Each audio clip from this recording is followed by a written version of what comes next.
রাজধানীর ফিলিং স্টেশনগুলোতে প্রতিদিনের চেনা দৃশ্য এটি। পাম্পগুলোতে জ্বালানি তেলের জন্য অপেক্ষার সারির সঙ্গে যুক্ত হয়েছে বাড়তি দামের ভোগান্তি।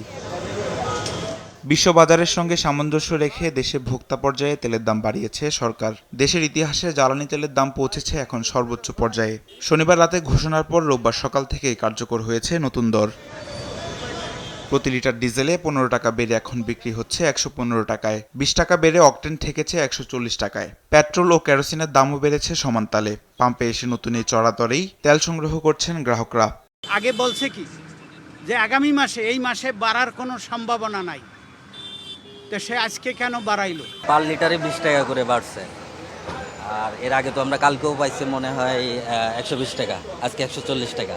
তো একটু সাফার ভোগ করতে হচ্ছে। ঝামেলা থাকবে না, আর এই সিরিয়ালটা থাকবে না, সুন্দর মতো আইসা নিয়ে চলে যাব। মাসের মাঝামাঝিতে সরকারের এমন সিদ্ধান্তে চালকরা ক্ষুব্ধ হলেও পাম্পগুলোতে কমেনি ভিড়।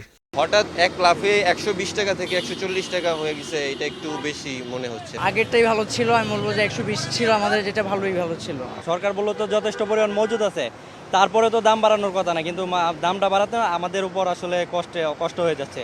পাম্প কর্তৃপক্ষ বলছে, সংকট কাটাতে হলে বন্ধ পাম্পগুলো সচল করতে হবে, বাড়াতে হবে বরাদ্দ।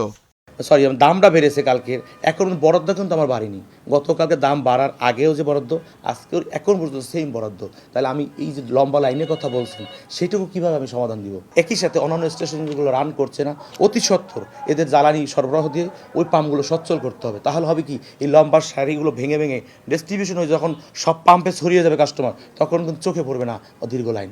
জনস্বার্থে তেলের দাম দ্রুত পুনর্বিবেচনা করার দাবি গ্রাহকদের।